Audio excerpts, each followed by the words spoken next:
Hey everyone, Dave here. Welcome to a new Raid Shadow Legends video. We're back on my main account now. It's been a while with Sintranos and everything happening. I've done a couple of videos just talking about my first impressions on Sintranos, the cursed city, and is it accessible or normal for free-to-play early game accounts. So we have these videos, check them out. But what I want to talk about today is the harder bosses, especially the double bosses on the hard mode. And I will start with Fireknight Hard and Eternal Dragon. And I'll go through a couple of the other double bosses in the future videos if you need help with them. Why I haven't created videos about Sintranos Hard so far, you can see behind me like my progress there. So I've beaten some rooms, I'm struggling with others depending on whether I have champs of the specific factions, awakening and all of that to beat the rooms. But I'm making okay progress. I'm just struggling to get, I think I need to get my third key to fight Amius, the boss there, the final boss. I'm not sure if I can win this fight. Well, I'll try. I'll work on maxing a couple of champs to get to get my third key, and then I'll create probably a video talking about whether I've beaten Amius and how I've done it. So far, it hasn't been difficult. Like I didn't need to max or regear any champs till yesterday, but I'm getting to the tougher rooms. Like I think I'm stuck here in this area in one of these two rooms basically to open the way for me to go this way. And yeah, I wanted to go this way. This should be the hardest district, but I'm being blocked here by Scarab, so I either need to beat Scarab specifically here to find my way to the third key, which might be an easier option, or build a couple of champs for one of these rooms. So that's where I'm stuck right now. But I'll create a couple of videos about rooms that I've actually beaten, starting this one by Fireknight Hard and Eternal Dragon. So let's go in there. As soon as I'll go in there, you'll see the teams that I've used to beat it. But I'll talk to you about like the champ selection. Of course, the first criteria, with the restrictions they are putting on us, the champs that you have maxed already. You don't need to build, and for this one I didn't need to rebuild or regear anyone for this. So let's see what we have to work with, and then I'll bring the team back.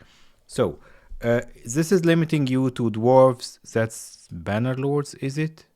Skinwalkers and lizardmen. But let's check the boss's status there. So Fireknight Hard cannot be controlled turn meter wide, with very little control, I would say. And you have to beat the shield and then beat the Fire Knight, or control his turn meter, or use freezes or whatever. So if you have some freeze champs built, they will be good here. Eternal Dragon, what is the key thing here is it puts your skills on cooldown and puts lock skills on you. So what you want to do, go back to like Doom Tower strategizing here. Someone like Phoenix, well, by chance I have a 6-star Awakened Phoenix, probably will help me in other areas of the game too. And I've geared him. I have a dedicated video that Phoenix can be used as your main arena nuker. Similar to Rotos, he's an epic, easier to get, easier to build, and his A1 is one of the strongest in the game. He also has block revive, which won't be useful in this specific case, but it's useful elsewhere. Other champs that you can use as damage dealers, probably Fane is a good option, so I didn't use her. Why? What you're looking for? You see 2 times on the hit. Does she have 3 times? So 2 times on the A1, 3 times on the A3. Why is that useful? You need the multi-hits for the Fireknight shield. But I didn't need her in this case. For example here, like I'm using my Molly because when they hit me, whether it's the Eternal Dragon or the Fireknight boss, Molly got a revive, single target revive. She boosts the whole team turn meter. And my Molly is built tanky and relentless and fast for Hydra, so she just fits the role here. Bevald is a good option because he also provides that sort of like shielding, because what you're looking for here is someone to help you survive, which is why I went to Melga. Probably I might even create a dedicated video on Melga, because of course if you've been playing for a few months, you have Newt from the fusion. If you skip the fusion, hard luck there, but Newt is very strong against like Fireknight Hard and Eternal Dragon, especially my Newt. I have a dedicated video on how I built Newt. I think that Relentless is one of the best sets for him, which will help with the Eternal Dragon. Who was my last spot? I forget now. Yeah, Deacon, just to keep the team going fast. Yeah, so we're all good here.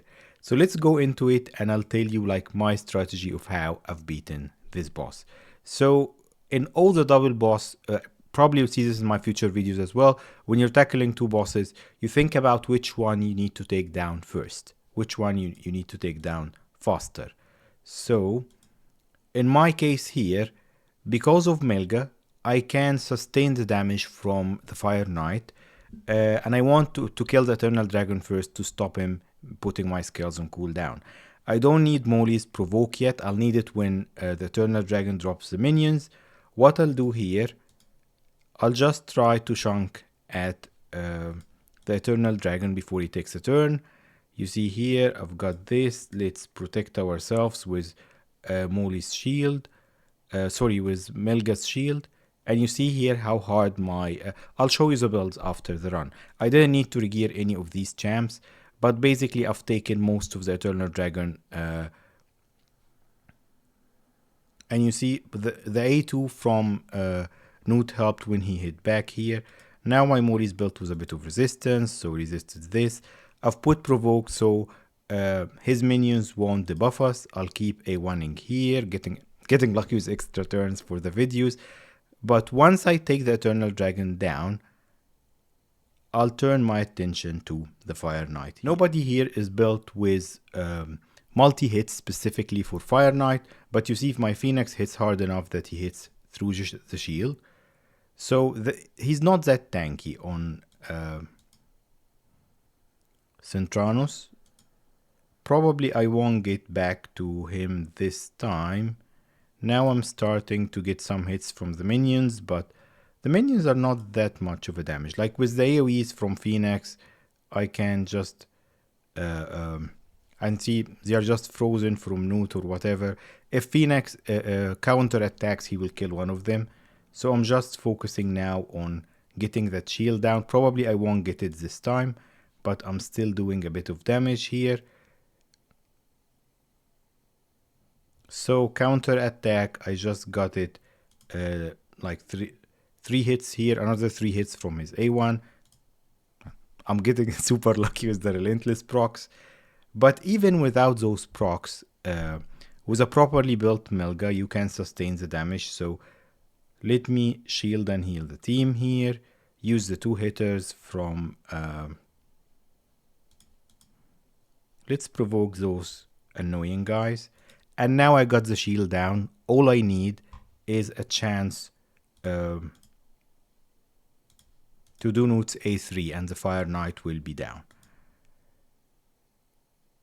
Of course, Melga's not built, but look at the A1 here. How big of a chunk it took from the Fireknight. I'm not using Phoenix as my main nuker, but still he does great damage. I'll show you his build. And now, yes, the shield is back, but we have the shields from Melga. And he's almost half health now. So let's do this. I'm not worried about all the lockdowns and all of that stuff. And my Molly also is built with Relentless. Relentless is amazing. That's why in one of my videos I told you early on when your account level is low, try to win as many tournaments as possible, because when your account level gets higher, people are not giving you that luxury. People will be fighting hard for those tournaments. So 2 more turns, 2 more hits to get the shield down. And probably, yeah. So let's shield ourselves here. And then double hitter. I think I got him already because he either drops the thermometer or kills him. And we should be fine. So as you see, it's not that difficult. That's what was even my best turn on manual while talking. What other options can you have here? Let's say that you skipped Newt.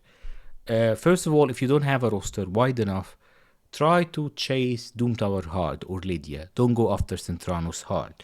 This is so far into in-game for you. So Drake as the damage dealer, like let's say you don't have Phoenix, for example, he's a strong damage dealer. Won't be used much elsewhere, though Phoenix can be used in Doom Tower Hard in a lot of places, with his block revive and how strong of a nuker he is. We already talked about Fane, Bivald as support, but I think Melga's really doing awesome there. She got the shield, she got the heal, she got 2-person revive. She's amazing. And the HP aura if you need it. Master Butcher for the provoke, so he won't be providing much else. Of course, Deacon. Armiger can be good, though single hitters will make it a little bit difficult for him to be used.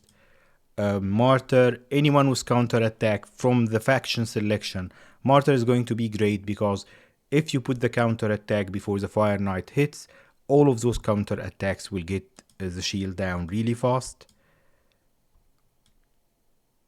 Do we have anyone else that we should think about? I think that's it.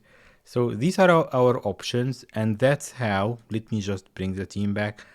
Wukong, is Wukong good? Wukong is good, but again, I'm not sure about that specific fight. Like, if you're replacing someone, I would say put him in Phoenix, like just any strong damage dealer slot here. But the main thing, to beat this room or any others, you need strong damage dealers. And then any support and you'll get through it. So that's how I got through it. If you have the champs maxed, the awakening is not an issue for this room, but for other places we'll talk about it. It's not that difficult to beat it with properly built champs. Last thing, let's go into the builds of these specific champs so you know what level of gear I have on them. And let's talk about whether you actually need that level of gear or not. So I think we'll have my Note first that I'm using, of course, everywhere. I have a dedicated video on Note, so go watch it. He's in Relentless, fast, well, I wish he was faster. Fast, high crit damage, high accuracy.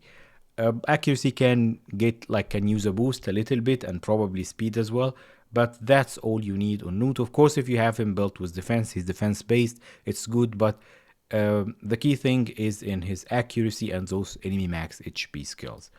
Mastery is wise, that's what I have him with, because though some people like to build them with the defense tree for more counter attacks, I think that his debuffs are really good, and of course the refresh here would be super useful. So that's how I built my Note. Let's now go check, I think, did we pass Molly? Yeah, no, here's my Molly. So my Molly is built for accuracy, like I said, she doesn't do much damage, and that's for Hydra. Also in Relentless, she's one of the best champs in the game. I think she's a bit well, not one of the best, but I think she's underrated. So high HP, high defense, fast, with accuracy. Is this accuracy? No, this is resistance. With accuracy and resistance, in my case, I'm using her for Hydra, but you can see like those stats. I don't think like this Molly is a little bit like, let's say, overbuilt for the purpose of only Sintranos.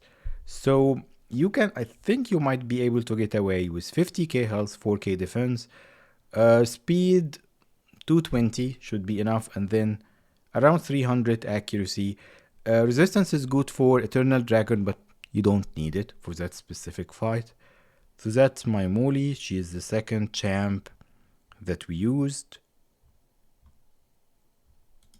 This is my Phoenix. So he's built in lethal. He's built in one of my good lethal sets. But as you can see, like, he's super slow for today's meta. His attack is not that high at all, if we talk about your main nuker. So 4.7k attack, he's attack based, 190 to 200 speed, and then as high of crit damage as possible. So I would say maybe if I can get 5k attack and 250 to 300 crit damage on him, probably it would be better. He's applying some debuffs, but yeah, don't build Phoenix with accuracy. And then typical nuker build just to make him hit harder. So that's our third man here. Who else do we have? Gala's one of the great options there, but I think she wasn't allowed in this specific fight. So let's get Deacon out of the vault. And where's Milga?